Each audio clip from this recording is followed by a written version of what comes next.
Okay, the red light is on. We are live. Welcome to the podcast, everyone. I am Emma.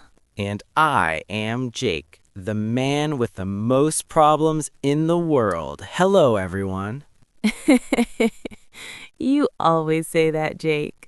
But today, your problem is actually a good topic for our listeners. You want to move, right? Yes, Emma, I must move. I love my apartment, but my neighbor, he's a very nice man, but he started a band, a heavy metal band. A heavy metal band in the apartment next to yours? Yes, at 2 a.m. He says, Jake, the music is my soul. And I say, and my sleep is my life. So I need a new place, a quiet place. Well, that is a perfect reason to talk about our topic today, how to rent a house.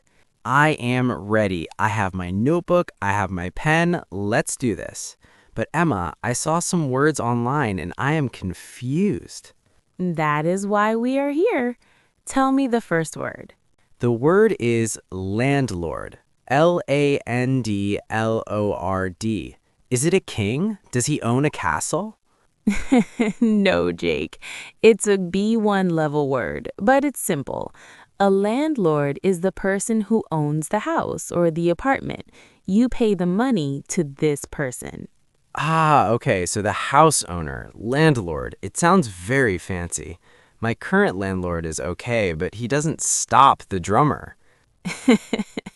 Well, when you look for a new landlord, you also need to check your budget. Budget? Is that a type of car? No, Jake. A budget is the amount of money you have for something. For example, if you have $1,000 for rent, that is your budget. You cannot spend more than your budget.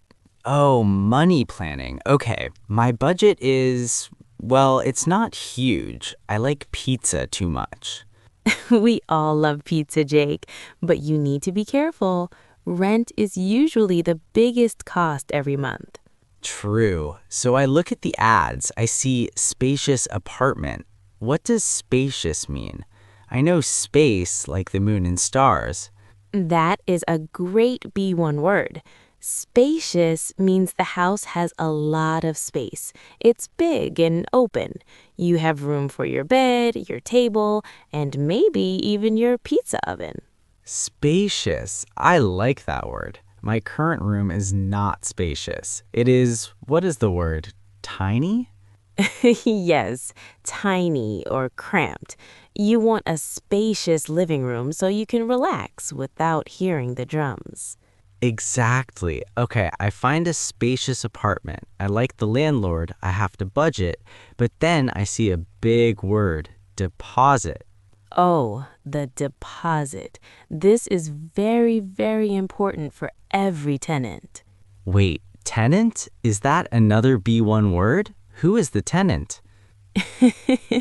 The tenant is you, Jake. The landlord is the owner, and the tenant is the person who lives there and pays the rent. So I am a tenant looking for a landlord with a spacious house. Got it. Now, what is the deposit? A deposit is the money you give to the landlord before you move in. It's like security money. If you break a door or a window, the landlord keeps that money to fix it. Oh, so if I practice golf in the living room and break a lamp, I lose my deposit. Jake, did you break a lamp with a golf club? Maybe it was a very small lamp. This is why landlords ask for a deposit. If the house is perfect when you leave, you get all your money back. It's a way to keep the house safe. Okay, that makes sense. Give money, keep the house clean, get money back. I can do that. I will stop playing golf inside. Good idea. Now, there is one more thing in the ads, utilities. Utilities. Is that the internet? Yes, the internet is one. Utilities are the basic things the house needs: electricity, water, gas, and heating. Do I pay the landlord for these? It depends. Sometimes the utilities are included in the rent. That means you pay one price for everything. But sometimes you must pay the electric company yourself.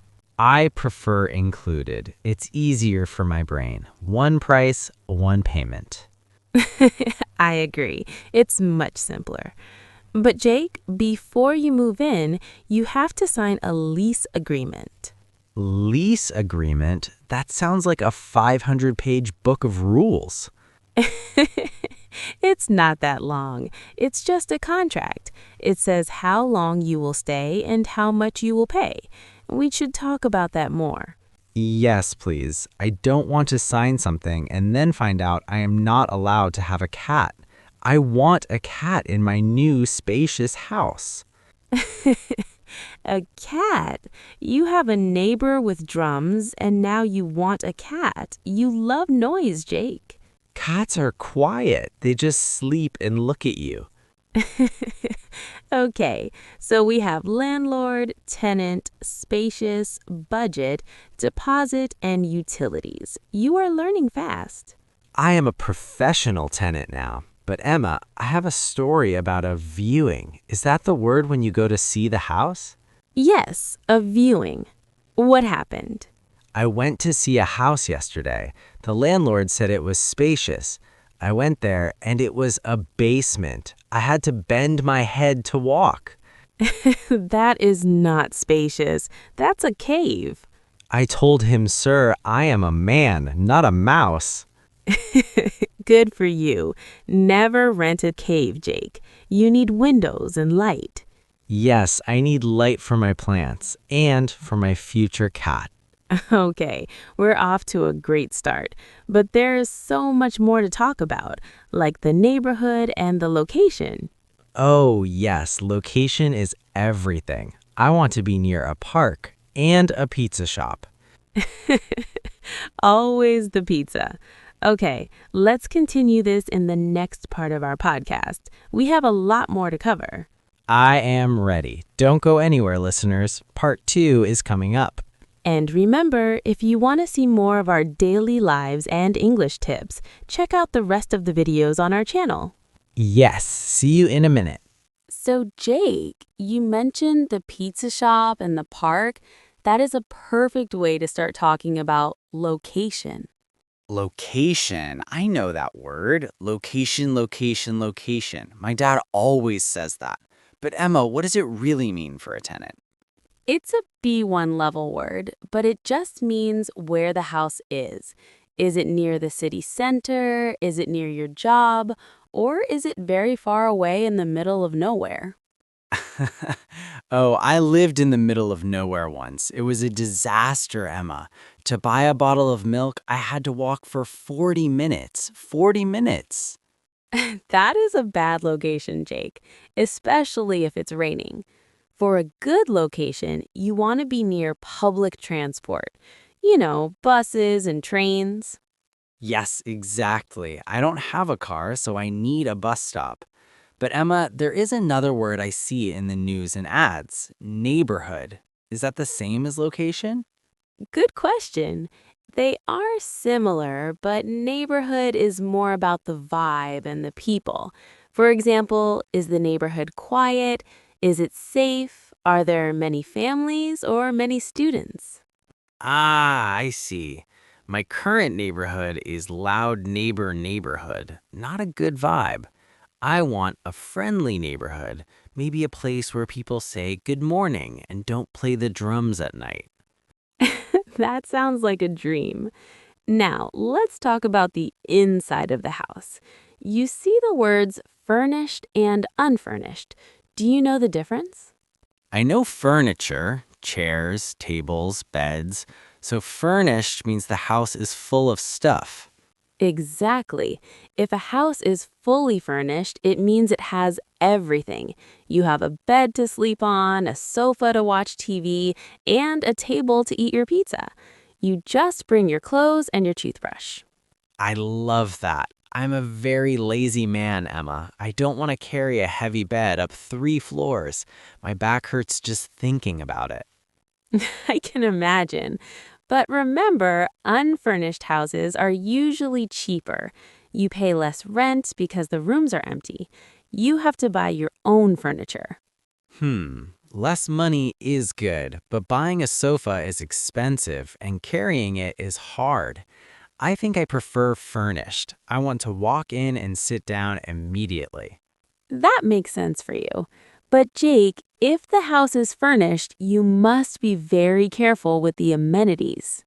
Amenities? Emma, that is a very fancy word. Is it a B1 word too? It is, and it's very common. Amenities are the extra things in the house or the building that make your life better, like an elevator, a gym, a parking space, or even a dishwasher. A dishwasher? Now that is a luxury amenity. I hate washing plates.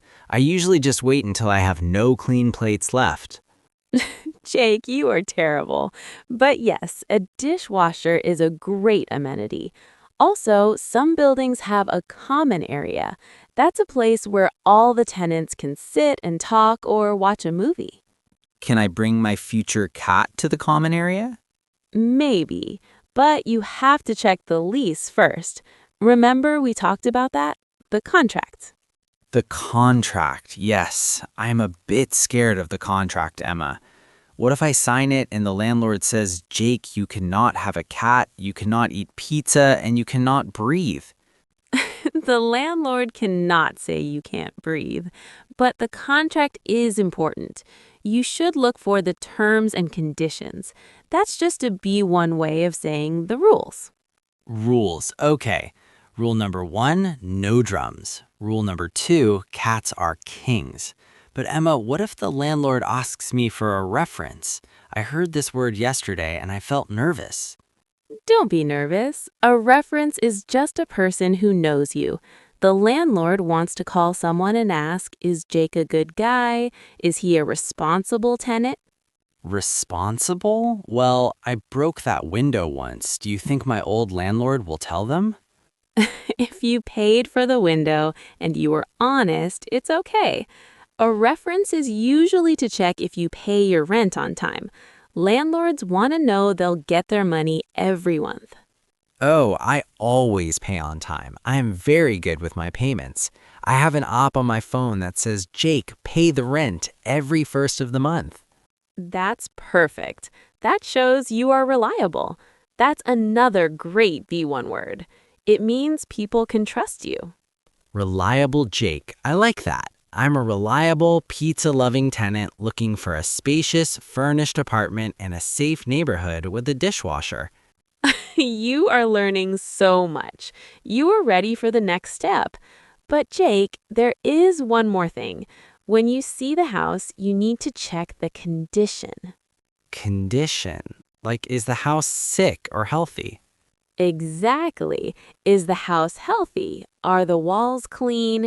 Does the water in the shower come out hot? Does the toilet work? You don't want to move in and find out the heater's broken in the middle of winter. Oh, I have a story about that. 2 years ago, I moved into a beautiful apartment. The landlord said, everything is perfect, Jake. Then, in December, the heater died. It was so cold I had to sleep in my winter coat and 2 hats. Oh no, Jake, that is awful. Did the landlord fix it? He said, I'm on vacation in Hawaii. It is very warm here. I was so angry. That is a classic bad landlord story. That's why you need to inspect the house before you sign anything. Inspect. Okay, I will look at everything. I will be a detective. I will check the heater, the windows, and the dishwasher.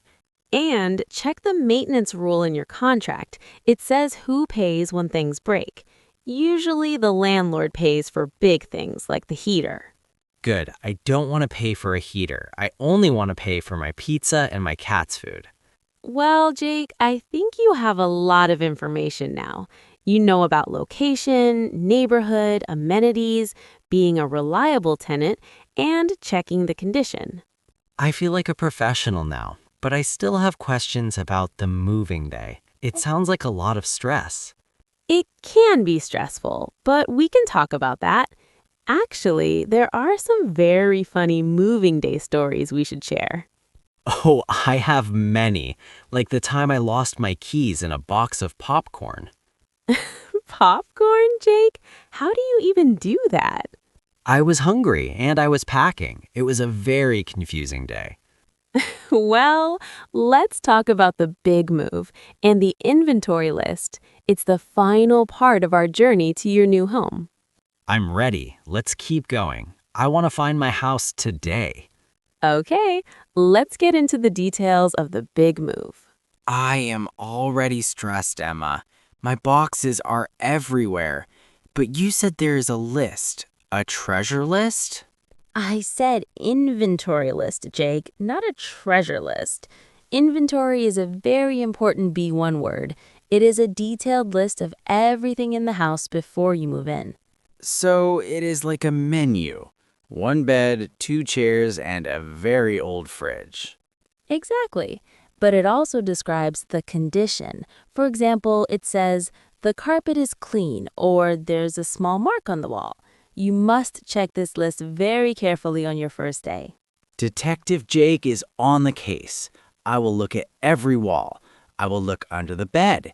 If I see a tiny scratch, I will write it down. That is a great idea. If you don't write it down, the landlord might think you did it, and then you might lose your deposit. Oh no, I need my deposit for my future pizza party. Okay, so I check the inventory, I move in, I am happy. But then the sink starts leaking. Water is everywhere. What do I do? That is when you need maintenance. Maintenance? That is a very long word. Is it like a superhero name? Not a superhero, but it saves your house. Maintenance means fixing things and keeping the house in good condition. Usually, the landlord is responsible for maintenance. You call them and say, the sink is broken. Please send someone to fix it. Ah, thank God. I am not a plumber, Emma. The only thing I can fix is a sandwich. We know, Jake. But remember, you must be a considerate tenant. Considerate. Does that mean I am smart? It means you are kind and think about other people, like your neighbors. You don't play loud music at 3 a.m. and you keep the common areas clean. I am the most considerate man in the world. I even say sorry to the door when I close it too loudly. You are too much, Jake. Okay, so you live in the house for 1 year, you're a happy, considerate tenant, but then you want to move to a bigger house. You must give notice. Give notice. Do I give the landlord a thank you card? No. To give notice is a B1 way of saying to tell the landlord officially. Usually, you must tell them 1 or 2 months before you leave. You cannot just leave on Monday morning. Ah, so it is a warning. I say, Mr. Landlord, I am leaving in 30 days. Exactly. That's your notice period. It's the time between your warning and the day you move out. Okay, that's fair. It gives the landlord time to find a new tenant. Maybe someone who doesn't practice golf in the living room. We can only hope. So, Jake, you have the keys, the lease is signed, the inventory is checked. What is the final step? The housewarming party. Yes! A housewarming is the first party in a new house. It warms the house with friends and laughter. And pizza. I will invite you, Emma, and I will invite the drummer from my old house, but only if he leaves his drums at home. That sounds like a great party. I will bring a plant for your new spacious living room. This was great, Emma. I feel like a professional renter now. Landlord, tenant, deposit, maintenance, I know it all. You really do. And for our listeners, we have a full list of these words and how to use them in the description below. Yes, and if you want to see my new apartment when I find it, let us know in the comments. Actually, we talk about more moving day tips in our other videos on the channel. Make sure to check them out. Thanks for listening to our podcast today. I'm going to look for my dream house now. Good luck, Jake. See you in the next one. Bye-bye.